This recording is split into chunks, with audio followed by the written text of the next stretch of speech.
ಮಹಿಳೆಯರಿಗೆ ಮತ್ತು ಯುವಕರಿಗೆ ಅಖಿಲ ಭಾರತ ವೀರಶೈವ ಲಿಂಗಾಯತ ಮಹಾಸಭಾ ಹೆಚ್ಚು ಅಧಿಕಾರವನ್ನು ಕೊಟ್ಟು ಕರ್ನಾಟಕ ರಾಜ್ಯದಲ್ಲಿ ವೀರಶೈವ ಲಿಂಗಾಯತ ಧರ್ಮವನ್ನು ಸಂಘಟಿಸಲಿಕ್ಕೆ ಒಂದು ಶಕ್ತಿಯನ್ನು ಅಖಿಲ ಭಾರತ ವೀರಶೈವ ಲಿಂಗಾಯತ ಮಹಾಸಭಾ ಇವತ್ತು ಅಧಿಕಾರವನ್ನು ನೀಡಿದೆ.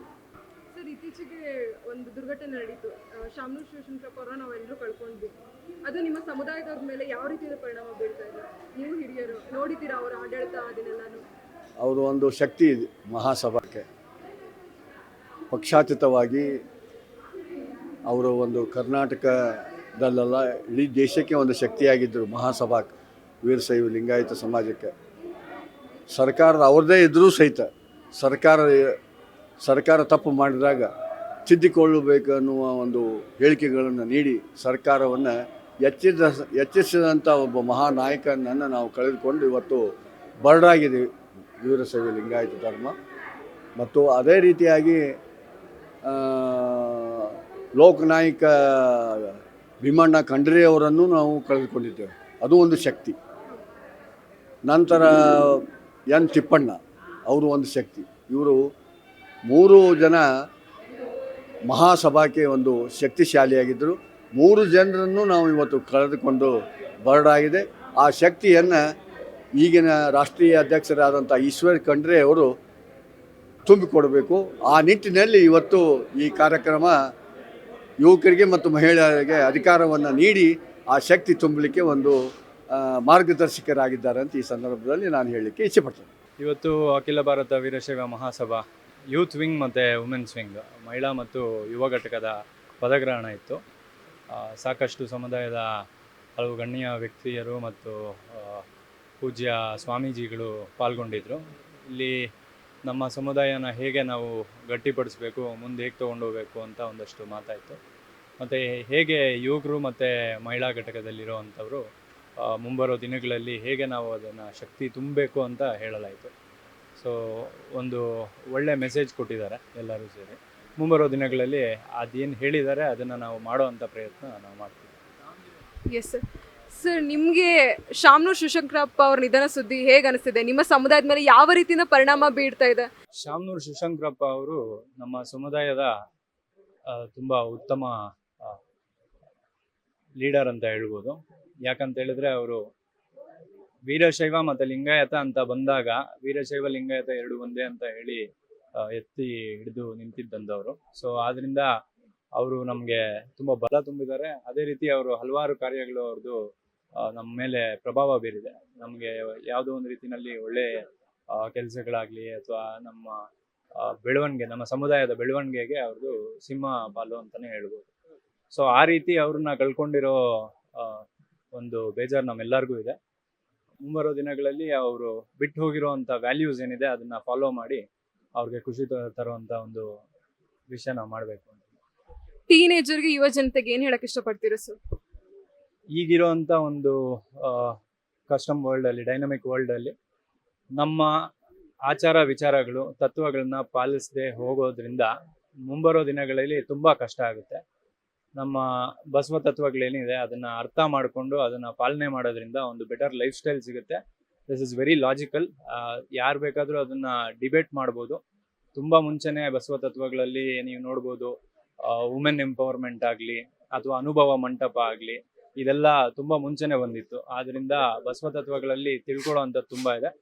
ಯುವಕರು ಇದನ್ನು ತಿಳ್ಕೊಳ್ಳೋದ್ರಿಂದ ಮುಂಬರೋ ದಿನಗಳಲ್ಲಿ ಅವ್ರಿಗೆ ಅವರು ಏನು ಸಾಕ್ತಾ ಇದ್ದಾರೆ ಆ ದಾರಿ ತುಂಬ ಸುಲಭ ಆಗುತ್ತೆ ಅಂತ ನಾನು ಹೇಳ್ಬೋದು. ನಿಮ್ಮ ಯುವ ಜನತೆ, ನಿಮ್ಮ ಟೀಮು, ನಿಮ್ಮ ತಂಡ ಯುವ ಜನತೆ ಅವ್ರನ್ನ ಈ ಕಡೆ ಎಳೆಯೋದಕ್ಕೆ ಏನೇನು ಪ್ಲಾನ್ ಮಾಡ್ಕೊಂಡಿದ್ದೀರಾ ಸರ್? ಅದು ಇನ್ನೂ ಗೊತ್ತಾಗಬೇಕಾಗಿದೆ ಮೇಡಮ್. ನಾವು ಇನ್ನೂ ಇನಿಷಿಯಲ್ ಮೀಟಿಂಗ್ಸ್ ಮಾಡಿಲ್ಲ.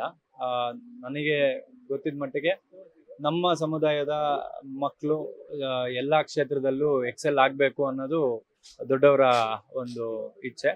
ಸೊ ಅದೇ ರೀತಿ ನಾವು ಅದಕ್ಕೆ ಏನೇನು ಮಾಡಬೇಕು ಮತ್ತು ನಮ್ಮ ಸಮುದಾಯ ಕಟ್ಟೋದಕ್ಕೆ, ಸ್ಟ್ರೆಂಥನ್ ಆಗೋದಕ್ಕೆ ಏನೇನು ಮಾಡಬೇಕು ಆ ಎಲ್ಲ ಸ್ಟೆಪ್ಸನ್ನು ತಗೊಳ್ತೀವಿ. ಕಾಯಕವೇ ಕೈಲಾಸ, ದಯವೇ ಧರ್ಮದ ಮೂಲ ಎನ್ನುವ ಸುಂದರ ನುಡಿಯಿಟ್ಟ ಬಸವಣ್ಣ. ಕನ್ನಡದ ನಾನುಡಿ ಎಂದೆಂದೂ ಮರೆಯದ ಘನ ಮಹಿಮ ಶಿವಶರಣ ಅಣ್ಣ ಬಸವಣ್ಣ. ನಮ್ಮ ಸಮಾಜಕ್ಕೆ ಬಸವಣ್ಣನವರು ಸಾಕಷ್ಟು ವಿಚಾರಗಳನ್ನು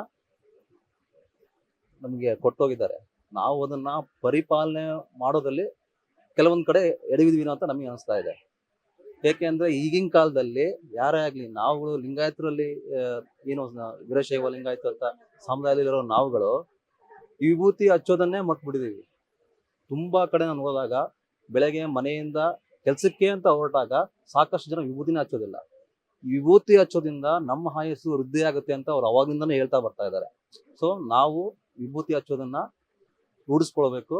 ಅದನ್ನ ಕೊನೆಯ ತನಕನೂ, ನಾವು ನಮ್ಮ ಮರಣದ ತನಕನೂ ನಾವು ವಿಭೂತಿಯಲ್ಲೇ ನಮ್ಮ ಜೀವ ಮಣ್ಣಲ್ಲಿ ಹೋಗೋದು. ಸೊ ಹಂಗಾಗಿ ಯಾವುದೇ ಕಾರಣಕ್ಕೂ ನಾವು ವಿಭೂತಿ ಹಚ್ಚದೇ ಇರೋದನ್ನ ತಪ್ಪಿಸಬಾರ್ದು.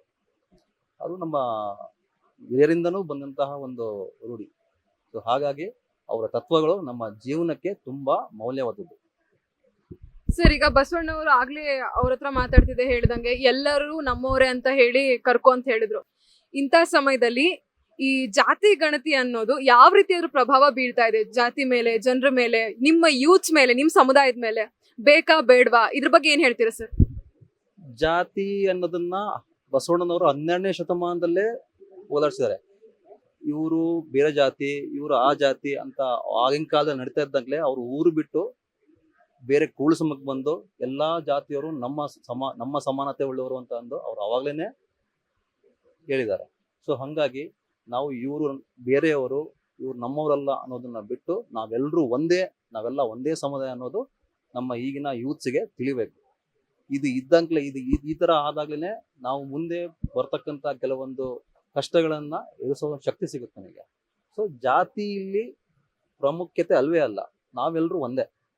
ನಿಮ್ ಪ್ರಕಾರ ಬಸವ ತತ್ವ ಅನ್ನೋದು ಈಗಿನ ಮಕ್ಕಳಿಗೆ ಹೇಳ್ಕೊಡೋದು ಎಷ್ಟು ಇಂಪಾರ್ಟೆಂಟ್ ಇದೆ? ಆದ್ರೂ ಹೇಗೆ ಹೇಳ್ಕೊಡ್ಬೇಕು? ಪೇರೆಂಟ್ಸ್ ಆದ್ರೂ ಯಾವ ತರ ಕೇರ್ ತಗೋಬೇಕು ಅನ್ನೋದ್ ಬಗ್ಗೆ ಹೇಳಿ ಸರ್. ಖಂಡಿತ. ಯಾಕೆಂದ್ರೆ ನೋಡಿ, ಈಗಿನ ಮಕ್ಳಿಗೆ ಗೊತ್ತಾ, ಮೊಬೈಲಲ್ಲಿ ಏನ್ ಬರುತ್ತೆ, ಗೇಮ್ಸ್, ಬರೀ ಅದರಲ್ಲೇ ಕಾಲ ಕಳೀತಾರೆ. ಈ ಹಿಂದೆ ಬಸವಣ್ಣನವರು ಯಾವ ತರ ವಚನಗಳನ್ನ ಬರ್ದಿದ್ರು, ಈ ಹಿಂದೆ ಯಾವ ತರ ನಾವೆಲ್ಲ ಕಷ್ಟಪಟ್ಟು ದುಡಿದ್ವಿ, ಯಾವ ತರ ಮೇಲ್ ಬಂದ್ವಿ, ನಮ್ಮ ಹಿರಿಯರಲ್ಲಿ ನಮಗೆ ಹೇಳ್ಕೊಟ್ಟಂಗೆ ನಾವು ಮುಂದ್ ಬರ್ತಕ್ಕಂಥ ಮಕ್ಳಿಗೆ ಹೇಳ್ಕೊಟ್ರೆ ಅವ್ರು ಮುಂದಿನ ಜೀವನ ಇನ್ನೂ ಚೆನ್ನಾಗಿರುತ್ತೆ ಅನ್ನೋ ಒಂದು ಕಾರಣಕ್ಕೋಸ್ಕರ ಈ ಎಲ್ಲಾ ವಚನಗಳ ಬಗ್ಗೆ, ಅವ್ರ ಜೀವನದ ಬಗ್ಗೆ ನಾವು ಅವ್ರಿಗೆ ಹೇಳ್ಕೊಡ್ಲೇಬೇಕು. ಇಲ್ಲ ಅಂತಂದ್ರೆ ಮುಂಬರೋ ದಿನಗಳಲ್ಲಿ ಬಹಳ ಕಷ್ಟ ಆಗುತ್ತೆ ನಮ್ಮ ಮಕ್ಕಳಿಗೆ. ಫ್ಯೂಚರ್ಲಿ ತುಂಬಾ ಕಷ್ಟ ಇದೆ. ಸೊ ಹಂಗಾಗಿ ನಾವುಗಳು ನಮ್ಮ ಆಚಾರ ವಿಚಾರ ಸಂಸ್ಕೃತಿಯನ್ನ ನಮ್ಮ ಮಕ್ಕಳಿಗೆ ನಾವು ಖಂಡಿತವಾಗ್ಲೂ ಕಲಿಸಲೇಬೇಕು, ಅದನ್ನ ಪರಿಪಾಲಿಸಲೇಬೇಕು. ಅವರು ಮಕ್ಕಳನ್ನ ನಮ್ಮ ಈ ಸಮುದಾಯಕ್ಕೆ ಬಗ್ಗೆ ಅರಿವು ಮೂಡಿಸೋದಕ್ಕೆ, ಅವರಿಗೆ ನಮ್ಮ ಸಂಸ್ಕೃತಿ ಬಗ್ಗೆ ಹೇಳ್ಕೊಡೋದಕ್ಕೆ ಯಾವ ರೀತಿ ಸಲಹೆನ ಕೊಡ್ತೀರಾ? ಯಾವ ರೀತಿಯ ಪ್ರೋಗ್ರಾಮ್ಸ್, ಪ್ಲಾನ್ಸ್ ನೀವು ಹಾಕೊಂಡಿದ್ದೀರಾ ಸರ್? ಇಲ್ಲ, ನೋಡಿ, ಮನೆಯಲ್ಲಿ ಕೆಲವೊಂದ್ಸಲ ನನಗೂ ಕೂಡ ಮದುವೆ ಆಗಿದೆ, ನನಗೆ 2 ಮಕ್ಕಳಿದ್ದಾರೆ. ಕೆಲವೊಂದ್ಸಲ ನಾವೇನ್ ಮಾಡ್ತಾ ಇರ್ತೀವಿ ಅಂದ್ರೆ, ಬುಕ್ಸ್ ಓದ್ಬೇಕಾದ್ರೆ ವಚನಗಳನ್ನ ಹೇಳೋದಾಗ್ಲಿ, ಅವ್ರು ಬರ್ತಕ್ಕಂಥ ಕೆಲವೊಂದು ಕಥೆಗಳ ಹೇಳೋದಾಗ್ಲಿ, ಆಮೇಲೆ ಈ ತರ ಆ ಕಥೆಗಳಲ್ಲಿ ಯಾವ ತರ ಇದ್ರೆ ಏನಾಗುತ್ತೆ ಅಂತ ಅವ್ರನ್ನ ಆ ತರ ಹೇಳ್ಬಿಟ್ಟು ರೂಢಿ ಮಾಡಿಸೋದು. ಈಗ ನಾವನ್ನ ಈ ಕೈಯಲ್ಲಿ ಮೊಬೈಲ್ ಕೊಟ್ಬಿಟ್ಟು ಬರೀ ಗೇಮ್ ಆಡೋದಕ್ಕೆ ಅದಕ್ಕೆ ನೋಡ್ತಾ ಹೋದ್ರೆ ಅವ್ರು ಅದರಲ್ಲೇ ಕಾಲ ಕಲ್ತ್ಬಿಡ್ತಾರೆ. ನಾವು ಹಿಂದೆ ಹೇಗ್ ಬೆಳೆದ್ ಬಂದ್ವಿ ಅಂತ ಅವ್ರು ತಿಳಿದ್ರೆ ಮುಂದೆ ಅವ್ರು ಹೇಗ್ ಜೀವನ ಮಾಡ್ಬೋದು ಅಂತ ಅವ್ರಿಗೆ ಅರ್ಥ ಆಗುತ್ತೆ. ಸೊ ಈ ಒಂದು ವಿಚಾರದಲ್ಲಿ ನಾವು ಅವ್ರಿಗೆ ನಮ್ಮ ಬಸವ ತತ್ವಗಳನ್ನ ಅವರಿಗೆ ಖಂಡಿತವಾಗ್ಲೂ ಹೇಳ್ಕೊಡ್ಬೇಕು, ರೂಢಿ ಮಾಡಿಸ್ಬೇಕು. ಸರ್, ಇತ್ತೀಚೆಗೆ ನಾವು ನೋಡ್ತಾ ಇದೀವಿ ಮಠಾಧಿಪತಿಗಳು, ಮುರುಘಾ ಮಠ ಆ ತರದ್ದೆಲ್ಲ ಜಾತಿ ಎಲ್ಲ ಒಂದ್ ಕಡೆ ಅವ್ರನ್ನ ಗುರಿಯಾಗಿಟ್ಟಿಸ್ಕೊಂಡು ಅವ್ರನ್ನ ಹೊರಗಡೆ ಹಾಕ್ತಾ ಅಂತ, ಇದ್ರ ಬಗ್ಗೆ ಏನ್ ಹೇಳ್ತೀರಾ ಸರ್? ಇದು ಬಹಳ ದೊಡ್ಡ ವಿಚಾರ. ಅಲ್ಲಿ ತನಕ ನಾವು ಹೋಗಿಲ್ಲ. ನಾವು ನಮ್ಮ ಕೆಲಸದಲ್ಲಿ ನಾವು ತೊಡ್ಕೊಂಡ್ಬಿಟ್ಟಿವಿ. ಸೊ ಈ ತರ ಮಠಾಧಿಪತಿಗಳೇ ಈ ತರ ಮುಂದೆ ನಾವು ಈ ತರದವರು ನಮ್ಮ ಮಠ ಇದು ಅಂತ ಮಾಡ್ತಾ ಹೋದ್ರೆ ನಮ್ಗಳಲ್ಲೇ ಒಡಕು ಶುರು ಆಗ್ತವೆ. ಸೊ ನಾವುಗಳೆಲ್ಲ ಒಂದೇ ಏನಂತ ಎಲ್ಲಾ ಮಠಾಧೀಶ ಸೇರ್ಕೊಂಡ್ರೆ ನಮ್ಮ ಸಮುದಾಯನೂ ಒಂದೇ ತರ ಇರುತ್ತೆ. ಸೊ ನಾವು ವೀರಶೈವರು, ನಾವು ಪಂಚಮಸಾಲಿಯವರು, ಈ ತರ ಭೇದ ಭಾವ ಆಗ್ದೇನೆ ಇಲ್ಲೇ ಒಡಕು ಶುರು ಆಗೋದು. ನಾವೆಲ್ಲರೂ ಒಂದೇ ಅನ್ನೋದು ನಮ್ಮ ಭಾವನೆ, ನಾವೆಲ್ಲ ಒಂದೇ ಸಮುದಾಯ ಅನ್ನೋದು ನಮ್ಮ ಭಾವನೆ. ಅದನ್ನ ಎಲ್ಲರಲ್ಲೂ ನಾವು ಮೂಡಿಸ್ಬೇಕು.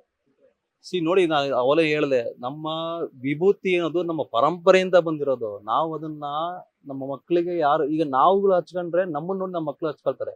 ನಾವೇ ಅದನ್ನ ಮರ್ತ್ ಬಿಟ್ರೆ ನಮ್ಮ ಮಕ್ಳು ಅದನ್ನ ಮರ್ತೇ ಹೋಗ್ತಾರೆ. ನಾವಾಗ್ಲೇ ಹೇಳ್ದಂಗೆ ನಮ್ಮ ದೇಹ ಮಣ್ಣಿಗೆ ಹೋದಾಗ ನಮ್ ಜೊತೆ ವಿಭೂತಿ ಮತ್ತೆ ಲಿಂಗನೇ ಬರೋದು, ಬೇರೆ ಯಾವ್ದು ಬರಲ್ಲ. ಸೊ ಹಂಗಾಗಿ ವಿಭೂತಿ ಬಹಳ ಪ್ರಾಮುಖ್ಯತೆ. ನಾವಾಗ ಹೇಳ್ದಂಗೆ ನಾವು ವಿಭೂತಿ ಹಚ್ಕೊಂಡ ತಕ್ಷಣ ನಮ್ಮ ಆಯಸ್ಸು ಜಾಸ್ತಿ ಆಗುತ್ತೆ ಅಂತ ಇದು ಖಂಡಿತವಾಗ್ಲೂ ಪ್ರೂವ್ ಆಗಿರೋದು, ಸೈಂಟಿಫಿಕ್ಲಿ ಪ್ರೂವ್ ಆಗಿರೋದು. ಸೊ ಹಾಗಾಗಿ ವಿಭೂತಿ ನಮ್ಮ ಜೀವನದಲ್ಲಿ ಬಹಳ ಮುಖ್ಯ.